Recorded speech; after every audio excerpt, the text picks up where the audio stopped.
All right, good afternoon, everyone. We'll call to order the regular meeting of the City of Murfreesboro Board of Zoning Appeals for September 25th, 2019. I want to make one announcement. Application Z19027 has been withdrawn.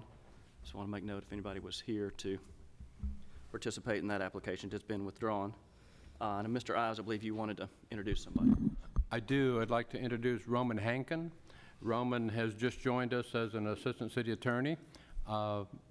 We haven't yet decided who's going to do what kind of shuffling on projects and committee assignments and that sort of thing, but no doubt Roman will be involved in zoning and land planning and planning issues, so at least part of the time I'm sure he'll be here too, so I wanted to introduce him to everyone. We're glad to have him on board, and I'll let you each just introduce yourselves rather than me trying to pronounce your name. So, I'm Julie King.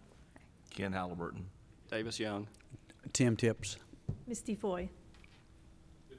Good to have you. Meet you. I know you probably haven't met our other two planners over there. Amelia Kerr. Brad Barbie.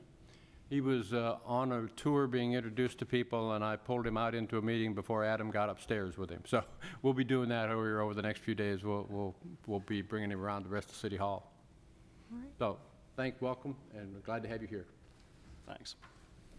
The next item on our agenda is a consideration of the minutes from our meeting from July 24th, 2019. Those minutes were supplied to the board members. Are there any changes necessary to those? Hearing none, those will stand as approved. And next we'll move to new business. Our first item is a variance request, application Z19026 by Thomas Jennings, requesting a 9% variance from Chart 2 of the zoning ordinance, which limits maximum lot coverage to 30%, and this is for property in the single-family residential RS8, as well as historic district for property located at 449 East College Street. Mr. Brad, I believe this is your application, if you'd go over that for us. Yes, sir. As you stated, this is requesting a 9% variance from Chart 2 of the Murfreesboro zoning ordinance, which limits the maximum lot coverage to 30% of the total area. Property is currently zoned RS8 and also in our historic HI district, or H1 district, at 449 East College Street. Staff has reviewed the relevant zoning ordinance sections. We find the property to be very similar to the other properties that are located within the zoning district. It's comparable to the other properties there, and it is currently a vacant parcel. So that's the kind of current conditions of the property and the properties around it.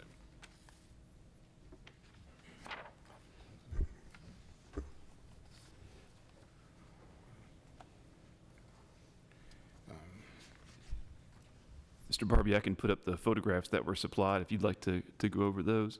You would. This is a photograph of the parcel. As you can see, it's vacant. There was formerly a residence on this lot. It has been removed. This is a site layout of the proposed property. As you can see, it does have the entrances to the garage in the rear. It does face the street. It does have a small 6.5 foot right-of-way on the eastern boundary of the property that is to help accommodate access for the property to the rear garage area.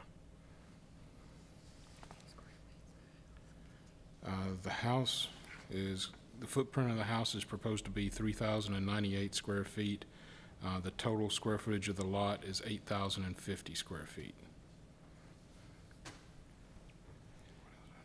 And you can see in comparing, if you look at this this snapshot from our GIS, it has the footprint of the house that was on the property up until recently, and the footprint of the house that is proposed is significantly larger than the house that was there before. Thus, the request for the lot coverage variance.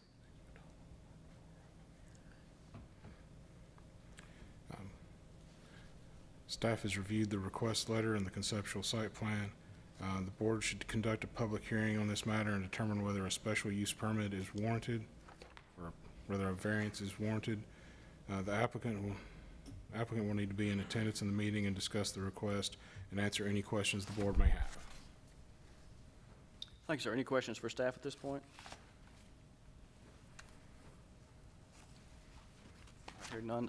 Anything the applicant would like to add? If you'd like to come forward and present any other information? Hello.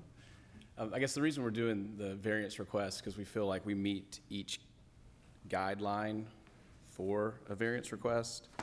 The practical difficulties, we believe, and one of them that's listed in the guidelines is the narrowness and shallowness of the lot and the unusual characteristics. And we feel the lot is unusually small compared to others if you look at the map that we highlighted before.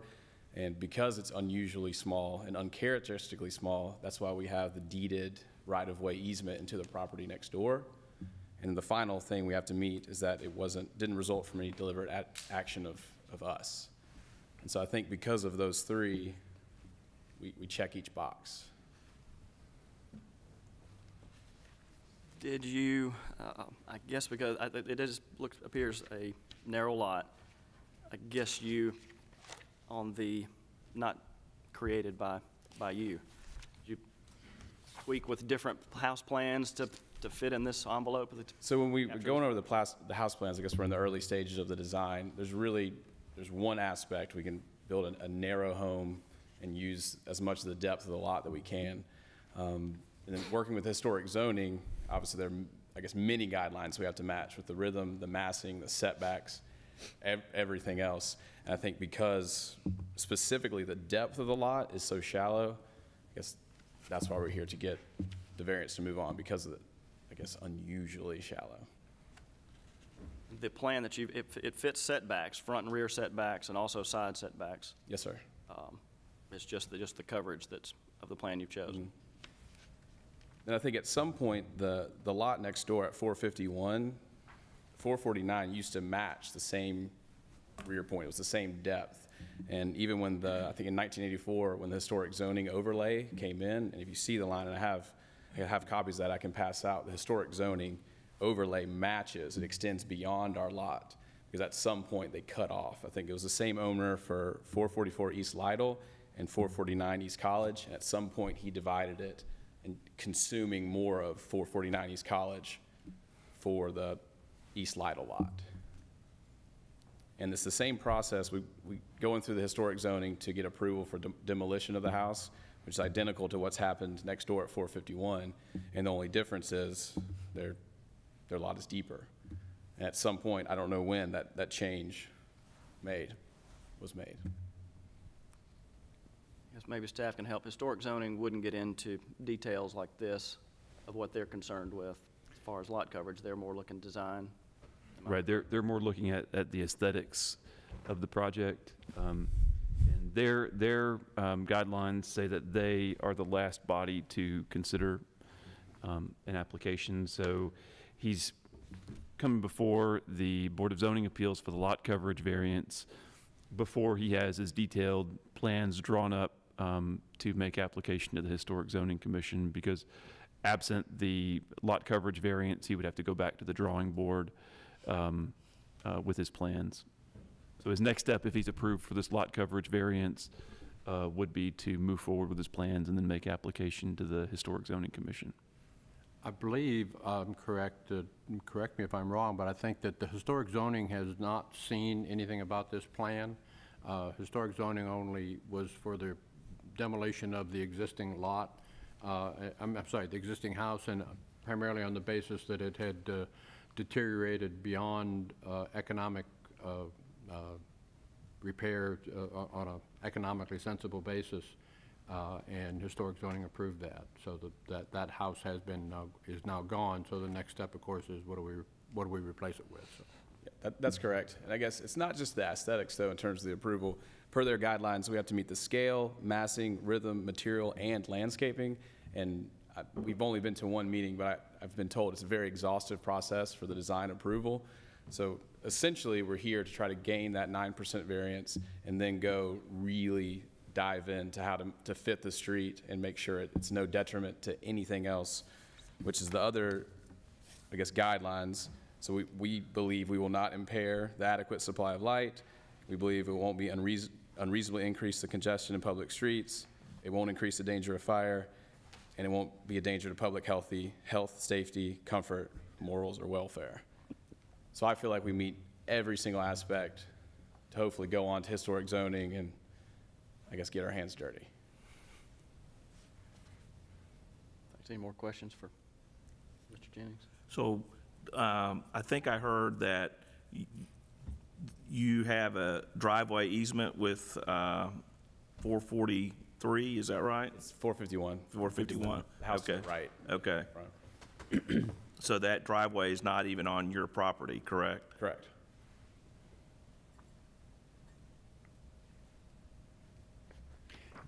I have a question. Did you consult the planning department before you did your site plan?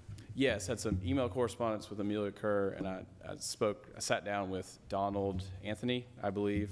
Yeah. And then he's going over these, I guess, different guidelines. He gave us approval to come and get on TV. I mean, but you knew that it was not going to be in compliance, I guess, before you drew the plans?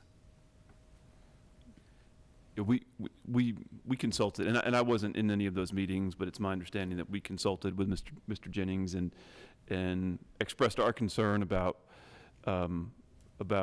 whether it did or did not, meet the criteria for a variance.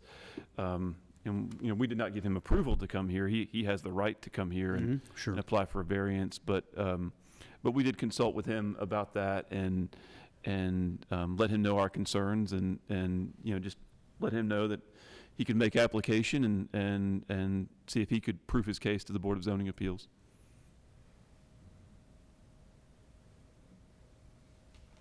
I think the only thing I would add, this is a very unique project in terms of, I believe it's the second home that's been demolished and reconstructed in the East Main historic zoning. And the other, I don't have the exact address. It's on Main Street where Park Circle enters Main Street. And they, I guess, went through the exhaustive process of the HZC. And also they got a variance for setback. So now we're here in a similar case, which I think is going to take a while. And we're asking for one variance, but we meet every single other criteria.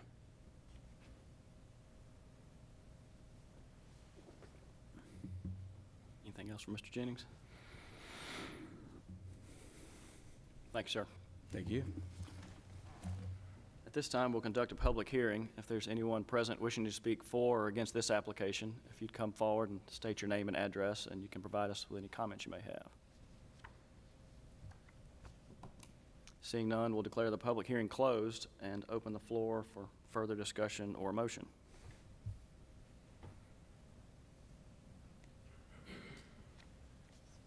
I have a question for staff. It's hard to tell from these photos, but is this one of the smaller lots on this block? In the RS8 district, they're 8,000 square foot minimum. This lot's 8,050 square feet. So it does meet the minimum lot size. As far as, is it one of the smaller lots in the block? Matthew, do you have the ability to get a larger view? Well, this is kind of a snapshot, and I don't know, Mr. Barbie, if you provided this or if the applicant provided this, but you can just eyeball this, and it does appear to be smaller in relation to several of the lots that are in the immediate proximity to it. Yeah, and then there's one south of East College that it's even frontage-wise is even narrower, but it may have a deeper lot depth. And what Mr. Barbie stated is correct. It does meet the minimum lot size, and it's a platted lot. It was platted as a lot in 2004. And it meets the minimum lot size of 8,000 square feet. It does not, however, meet the minimum lot width in the RS8 zone of 55 feet. And this is a 50-foot wide lot, hence the need for the access easement or right-of-way, as it's called in that old deed book, on the adjacent property to the east. A question. I'm glad you brought that up. Yeah. So, the lot itself is not in compliance with the width of the RS, of that zone, correct? That's correct. All right, so assuming that it was 55, what's the lot coverage area then with his proposed plan? Well, the width doesn't necessarily have. Well, no, to my point is, we're saying that, or you're saying that it has to meet a 30% coverage ratio, okay? Now, this lot has a shorter depth than, as you can tell, most of those around it. And if it were, in fact, in compliance with the width times the depth, would it be greater than, his plan would be greater than 30% or less than 30%? I don't know. I would have to do a little bit of additional math. I think that the 30% is based on the overall lot amount, and if he had the additional 5 or 6 feet in the access easement, that would make his lot bigger, but the 30% is based on the zoning district. So it's RS8, which has a minimum lot size of 8,000 square feet. And so the assumption is that any lot in the RS8 zone has a maximum lot coverage of 30%, whether it's 8,000 square feet at the bare minimum or whether it's 3 acres, the maximum lot coverage is 30%. And this is a lot that meets the minimum lot area of 8,000 square feet. So absent a variance, just like any other lot in the RS8 zone, it would have to meet the 30% maximum lot coverage. Is that easement of the 6 feet included in the square footage of the lot? No. But it essentially had, like, I'm kind of the same line of thinking. If that 6 feet times 150 feet deep was included in his lot coverage, where would the percentage work out? It would be, it'd be less than 30%. If he had a 55-foot lot, I mean, I'm just, real quickly, if you take, you're saying it's 50 square feet, and we divide that, we know that the width is 50, so that's 161. If we, Survey has 150 deep. if we took that, it's about 88.55.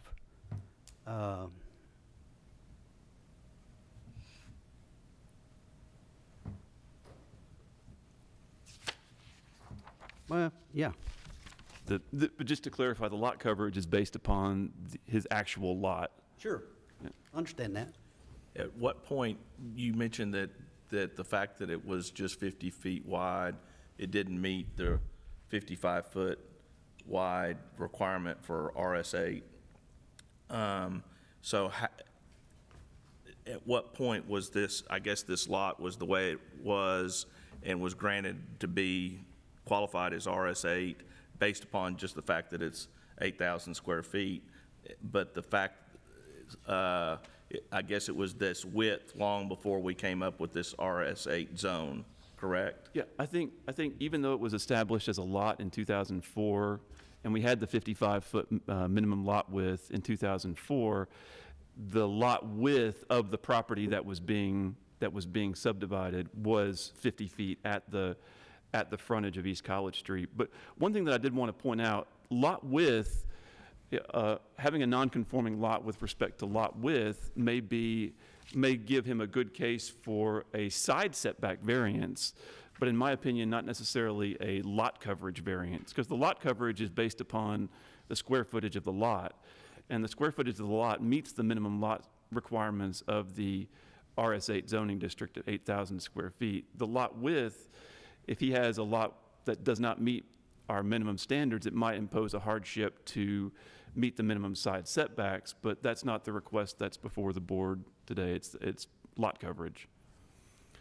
And, you know, I'm, obviously as staff, I'm not the arbiter of whether or not he meets the requirements or the criteria. We've put it on him to make his case, and you know, ultimately it's the board's decision to determine whether or not he has met those criteria. So going back to my original question, so if it was approved in 2000, so it was approved as a non-conforming lot in 2004 based upon the fact that it didn't have 55 a 55-foot width. Is that a correct statement? Yeah, just in eyeballing the plat before the meeting, it looks like all the frontage that lot had to work with prior to 2004, when it was created as a lot, was 50 feet. Okay. Okay. Is there something you wanted to add, Mr. Jennings? What I wanted to add is the fact that we don't meet the 55-foot standard, and where 50 feet is another unusual characteristic going down the line. That's it. Okay. So he has access to this easement, but it's not his property, is that, and it's not included in this lot? Is that how that's working? That's correct. It's my understanding that right-of-way easement, or however it's termed in that old deed, is on the adjacent property at 451. Is that correct, Mr. Jennings?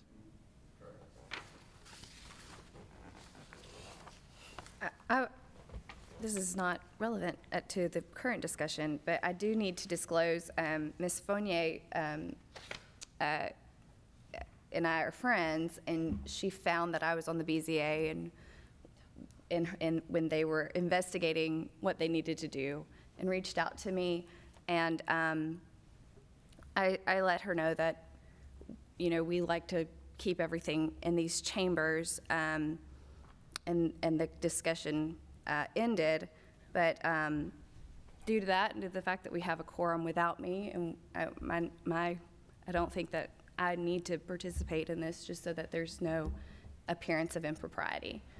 So I just wanted to make sure that I disclose that. Okay.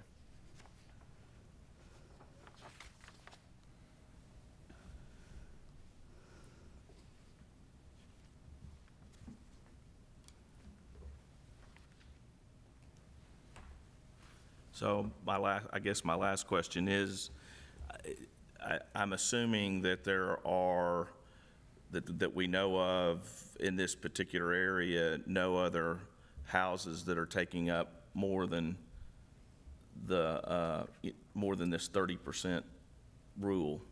I don't know that either myself or Mr. Barbie are prepared to answer that Okay. question.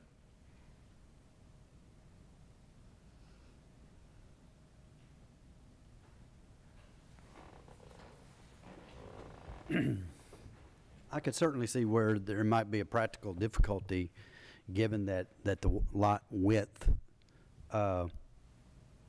is less than the minimum. I don't quite, and I guess this is a question for staff, I'm not sure about how you could say that it's not self-created when you basically got a brand-new house plan. You know, Mr. Jennings, that's when you have when you've got a plan to build something that's in a certain area there, how is that not self-created, I guess would be my question.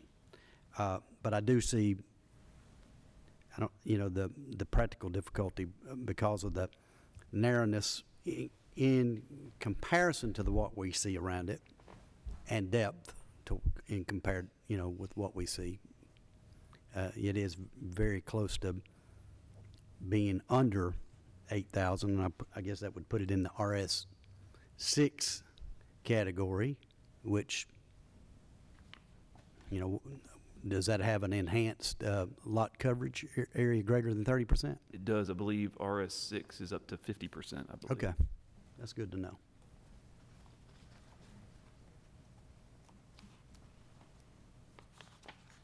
Yeah, I agree with Mr. Tips. This is tough.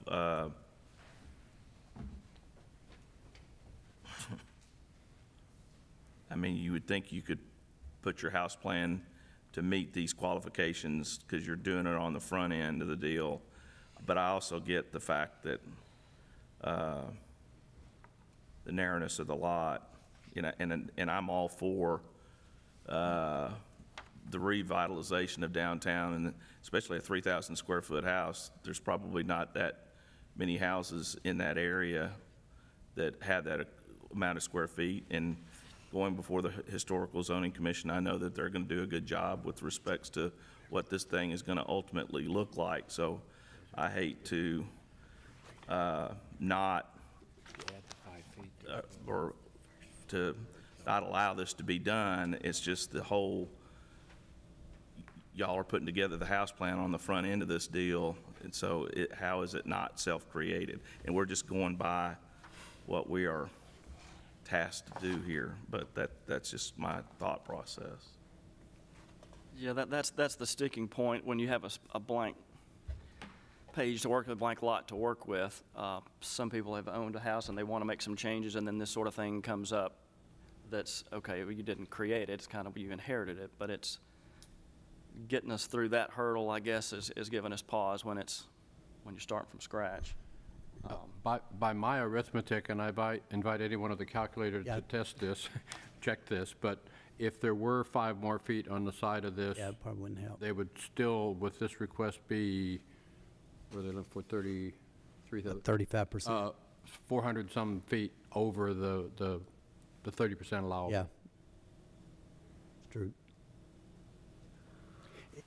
Does, Mr. Ives, according to our provisions of granting variances, is it the combination of all of those standards, or is it any one allows a variance? Like, for example, do they have to be able to prove that there are practical difficulties and unusual characteristics and not self-created and not creating congestion and danger of fire and so on? Or if one of those items is present, does that put us in a position where we can grant?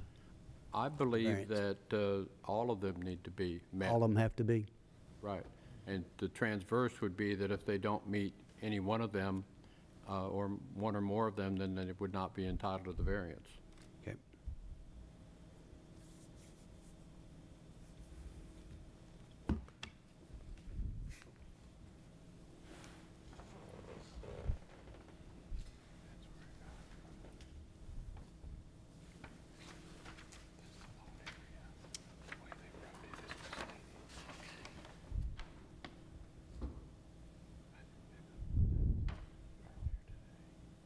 I mean, I don't want to hinder this at all, but I don't know how we can, or how I can say it's not self-created from the get-go. So I'm going to have to make a motion that we deny this application.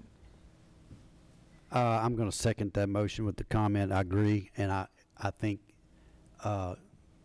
this is a really good indicator where we, as a city and as a planning commission, need to really revisit downtown with these restrictions to allow for this type of project to be approved. Otherwise, you know, and if it were, because I can agree with the practical difficulty, but just like Mr. Halliburton, I don't see how it's not self-created. So I don't think we really have a choice. As bad as I would like to see that happen. So. Right, and I'm also having a little bit of trouble too with that it's so far over. I mean, I think it's 8.5% over. So when you're talking about 30%, I mean, that's almost a third over of what it needs to be. So I'm having some trouble with that as well, given that it does seem to be a deliberate action of the landowner. So I would agree with my fellow board members.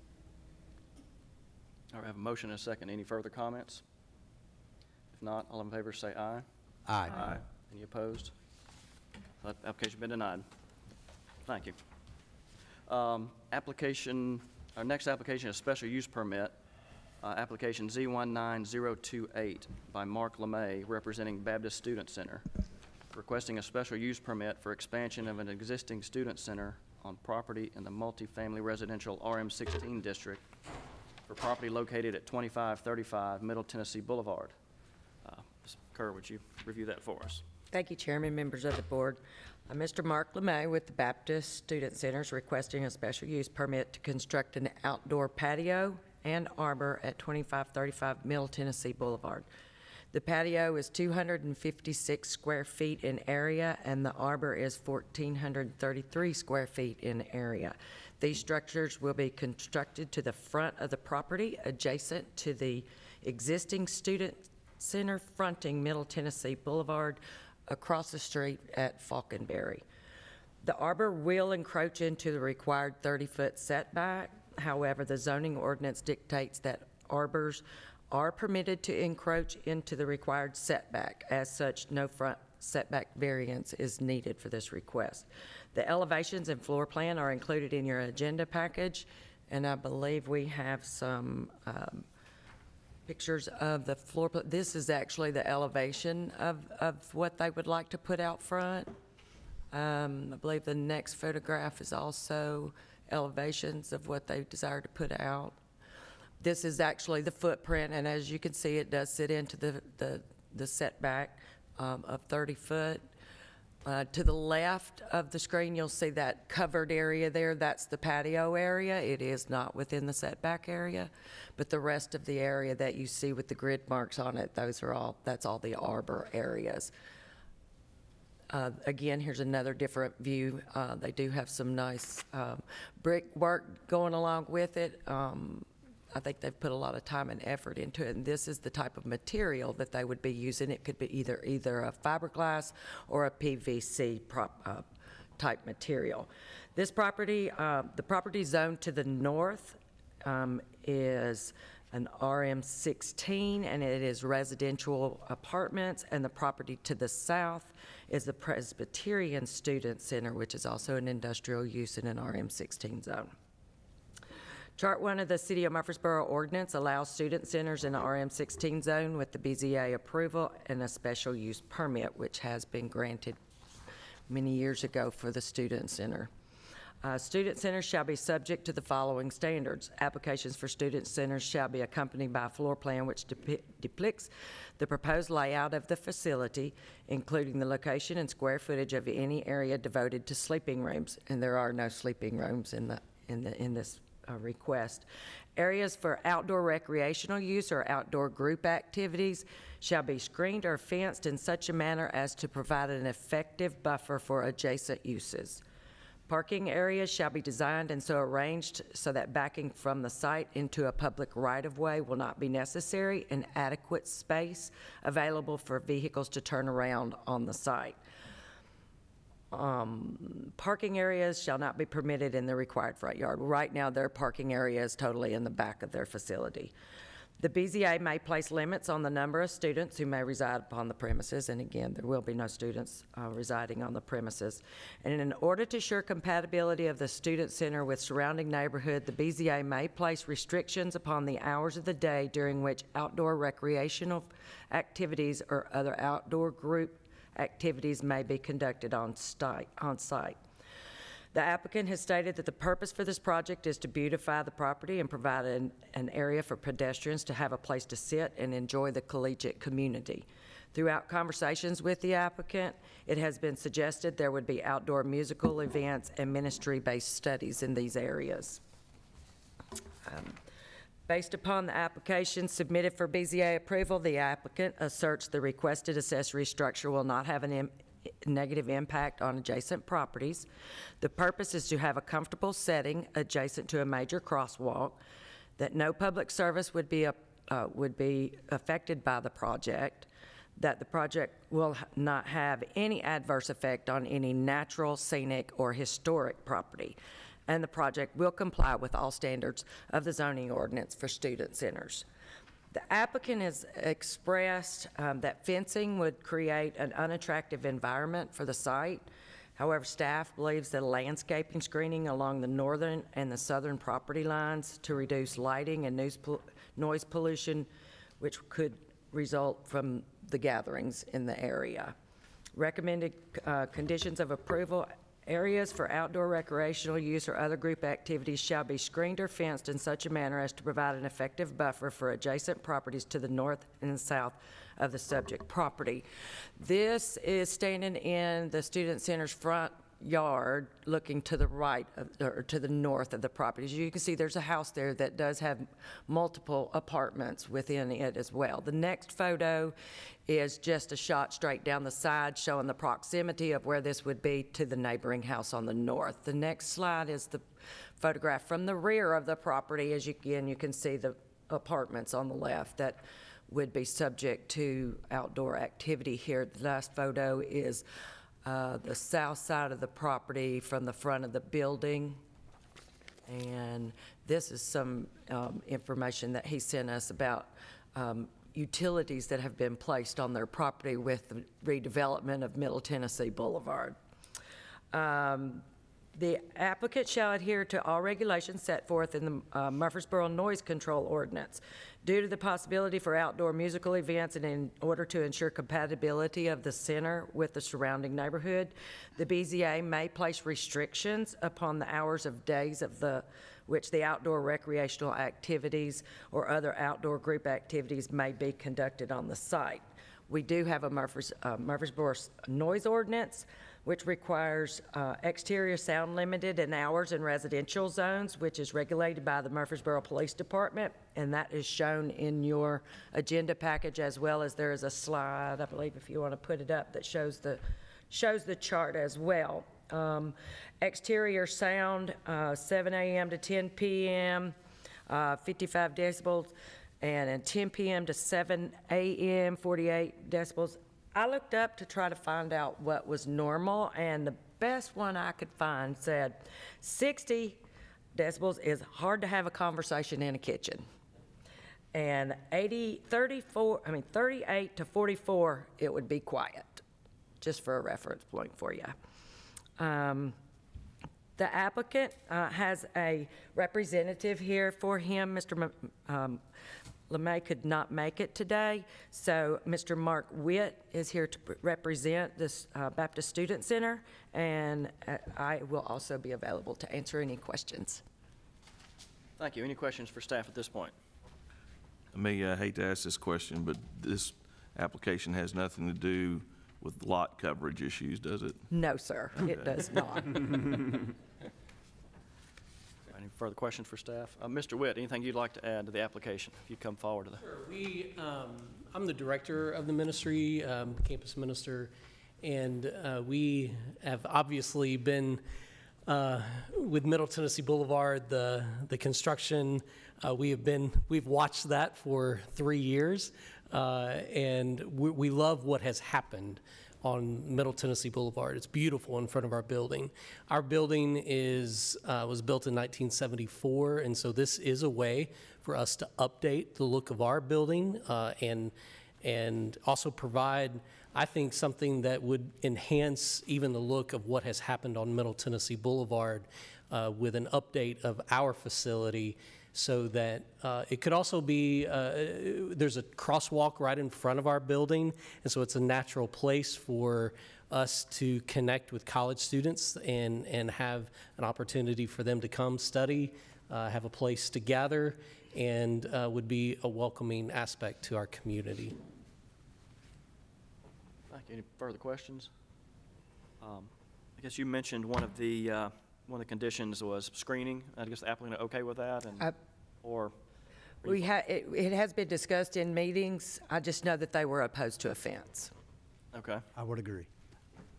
So what do you have in mind? Well, I would landscape. probably ask my landscape guru over here.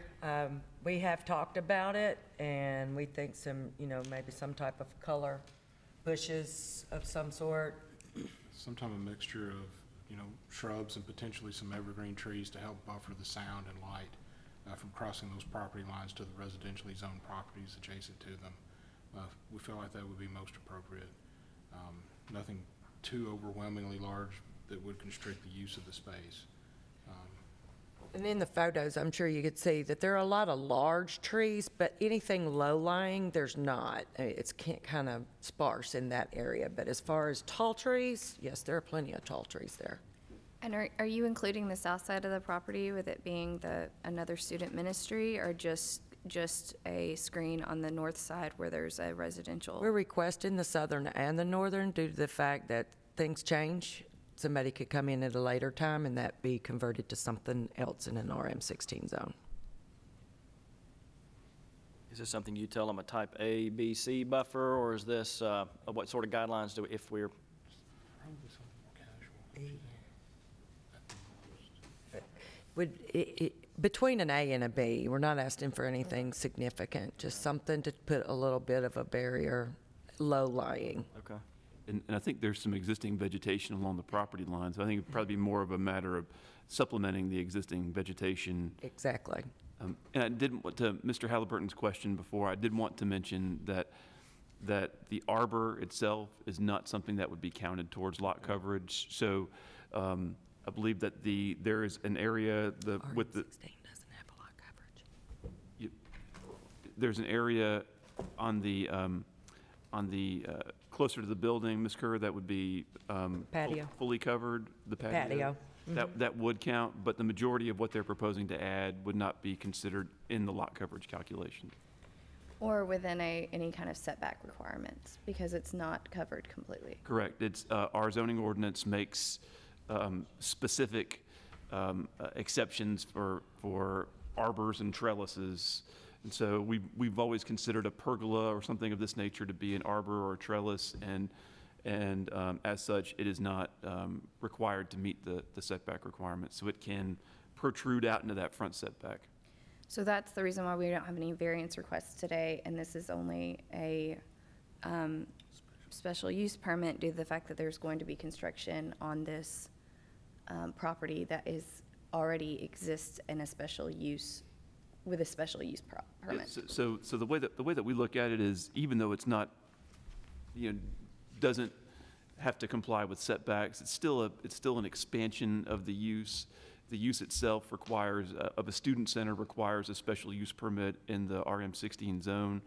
So it was our opinion that this was a significant enough expansion to require them to come to y'all for consideration of a special use permit prior to moving forward with this. Okay. I was curious because a lot of times when we have such special use requests, it's because we're building a gymnasium or a new worship center and not these outdoor additions that don't require any variance requests. Yeah, and like and I'll just show the kind of the front perspective from above. If this were just a simple, 10 by 10 pergola at the rear of the structure, we would say, yeah, give us a little drawing, we'll sign off on a permit, we'll get you on your way. But it's a pretty significant addition to the front of the structure, and it does impact the view shed from Middle Tennessee Boulevard. And so, the standards of general applicability talk about, is it going to have any adverse impact on the surrounding area? And because it is a pretty substantial, and I think it's a very attractive addition to the building, but because it is fairly substantial,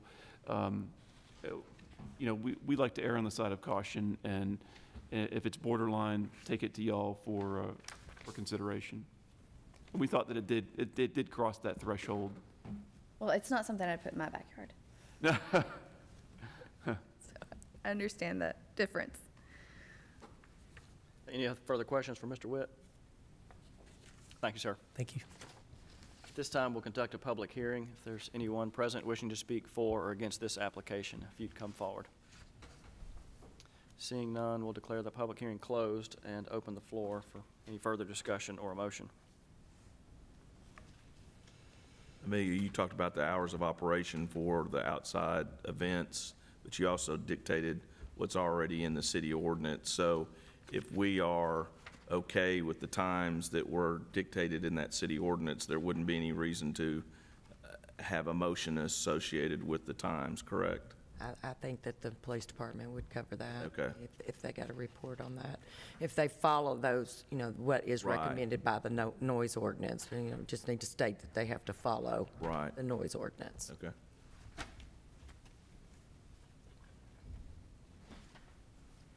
I move for approval of the variance as requested with minimal requirements for screening, landscaping.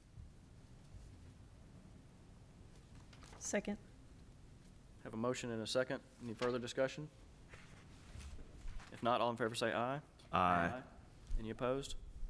There are none. That application's been approved. Our next item, staff reports and other business. I have none, Mr. Chairman. I have none. We will adjourn.